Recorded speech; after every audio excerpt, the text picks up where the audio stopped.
¿Alguna vez te has preguntado cómo tu cuerpo regula tu equilibrio, desde el humor que tienes hasta la energía con la que llega al final del día, pasando por tu crecimiento o metabolismo? Detrás de cada función vital hay un sistema silencioso pero poderoso que está trabajando las 24 horas del día, el sistema endocrino, el cual utiliza mensajeros químicos en bajas cantidades llamados hormonas para realizar dicha regulación. Desde el estrés que sientes antes de realizar un examen hasta la alegría después de haber marcado un gol, las hormonas juegan un papel crucial en cómo te sientes y funcionas día a día. Hoy en Enzimanus vamos a conocer cómo funcionan las hormonas, qué es el sistema endocrino y con qué se puede relacionar todo esto. Que bueno, ya te voy avisando que prácticamente con todo.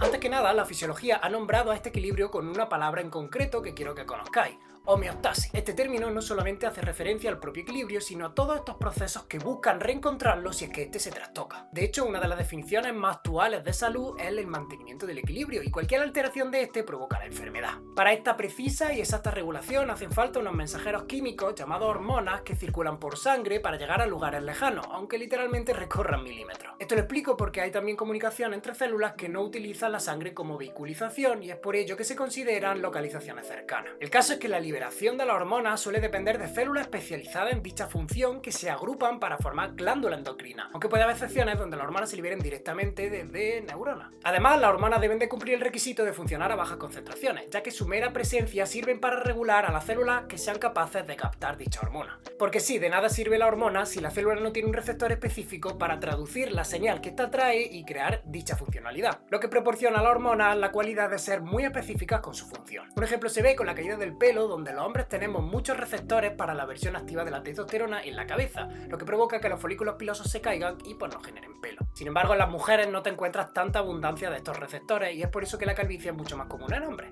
De hecho, una variante de la calvicie está ligada al sexo porque está en el cromosoma X, y como los hombres solo tenemos uno, es mucho más frecuente que este se exprese. De todas maneras, todo esto lo veremos en futuros vídeos. Volviendo a las hormonas como tal, estas pueden categorizarse dependiendo de su composición química. Por un lado, tenemos las hormonas peptídicas si han seguido el dogma central de la genética y han creado una proteína final que tiene una función endocrina. También tenemos las hormonas esteroideas que derivan del colesterol, y esto le da una función a este, puesto que normalmente se suele ver como algo malo. Y por último, podemos encontrarnos con hormonas amínicas derivadas de la tirosina, un tipo de aminoácido. El caso es que dependiendo de la composición química, la hormona va a funcionar de forma diferente y por ende sus receptores van a estar colocados en lugares distintos. Por ejemplo, las hormonas peptídicas son solubles en agua, por lo tanto tienen mucha facilidad para transportarse solas por sangre. Sin embargo, las membranas celulares están hechas de lípidos, por lo tanto estas no pueden pasar tan fácilmente, y es por ello que los receptores de las hormonas peptídicas te las encuentras en el exterior, en la propia membrana. Por otro lado, las hormonas esteroideas no son solubles en agua y necesitan de proteínas transportadoras para poder moverse por la sangre. Sin embargo, al tener una composición muy parecida a la membrana celular, pueden atravesarlas con facilidad y por ende sus receptores están dentro, ya bien sea en el citoplasma o en el propio núcleo. En cuanto a las hormonas amínicas, como tienen características de peptídicas, otras de esteroideas, es mejor verlas cuando las veamos más en concreto. Básicamente, las hormonas peptídicas se unen a su receptor para activar una cascada de señales que va a cambiar la funcionalidad de la célula y haga una cosa u otra. Un ejemplo sería la insulina, que cuando se une a su receptor provoca en última instancia que la célula capte toda la glucosa que se pueda encontrar en sangre y la use en la mayor brevedad posible, ya bien sea gastándola o creando reserva. Por otro lado, las hormonas esteroideas entran directamente en la célula y regulan la expresión génica, modificando cualquier punto del dogma central de la genética. En este caso, la señal traída por una hormona esteroidea es mucho más inmediata que las peptídicas, puesto que no tiene que traer ni activar ninguna cascada de señales. Un ejemplo de hormona esteroidea sería cualquier hormona sexual, como el estrógeno o la progesterona, hormonas que hayamos tocado en el vídeo del ciclo ovárico y que te dejo por aquí por si todavía no has visto. Ahora bien, el centro principal de regulación de todo el sistema endocrino se encuentra en nuestro sistema nervioso central, en lo que comúnmente llamamos cerebro. Aquí nos encontramos con el hipotálamo, un regulador de muchas cosas, pero ahora nos vamos a centrar simplemente en su función endocrina. Y es que este libera hormonas para regular a la glándula endocrina por excelencia, que está un poquito más abajo, la hipófisis, la cual se va a encargar de liberar hormonas que conectan con el órgano diana, el cual ya va a hacer la funcionalidad representativa de esa hormona,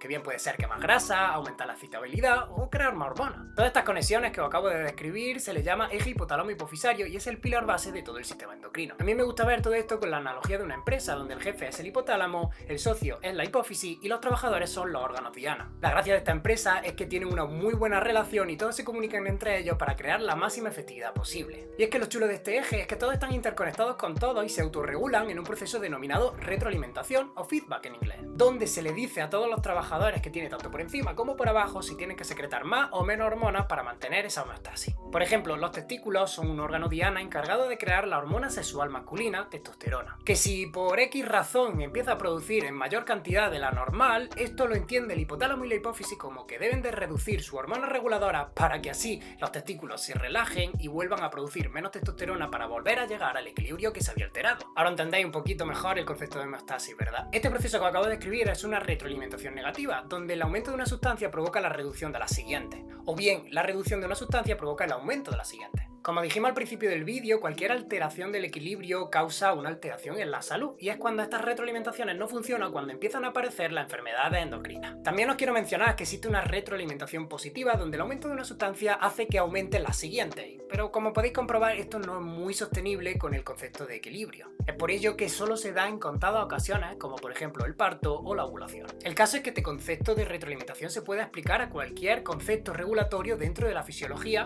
no solamente en el sistema endocrino, pero que bueno, yo considero que se entiende 1000 veces mejor con la hormona. Por último, os quería mencionar las principales hormonas que se manejan en el eje endocrino. Y es que la hipófisis está dividida en dos zonas dependiendo de sus características histológicas y en cada una se liberan hormonas diferentes. Por un lado tenemos la adenohipófisis, donde adeno significa glándula, y aquí se van a crear hormonas y se van a liberar, concretamente 6. La prolactina, la ACTH, la TSH, la hormona de crecimiento y la hormona gonadotropa, FSH y LH, que ya vimos en el ciclo ovárico. Cada una tiene sus funciones que iremos abordando poco a poco con su vídeo específico, como ya hicimos con la gonadotropina. La peculiaridad de la hipófisis es que cada una de las hormonas que os he mencionado están reguladas por hormonas liberadas por el hipotálamo, principalmente estimuladoras, de tal manera que cuando el hipotálamo libere su hormona va a permitir a la adenohipófisis que libere la suya. Solo hay una excepción que pasa con la prolactina, y es que no tiene una hormona estimuladora, sino inhibidora, de tal manera que para que ésta se cree se debe inhibir al hipotálamo. Por otro lado tenemos la neurohipófisis, que no es una glándula como tal, sino una prolongación directa del hipotálamo.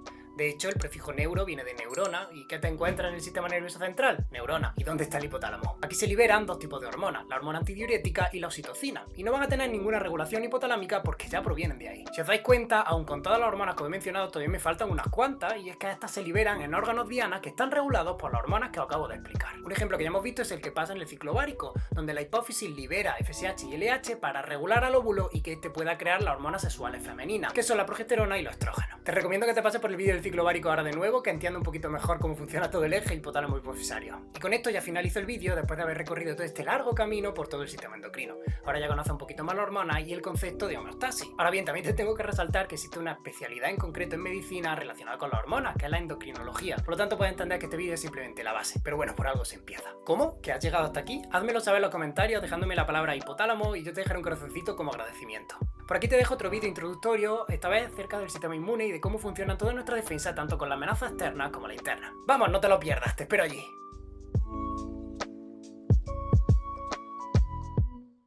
Para que este libere las hormonas sexuales femeninas, progesterona y colesterol, sí.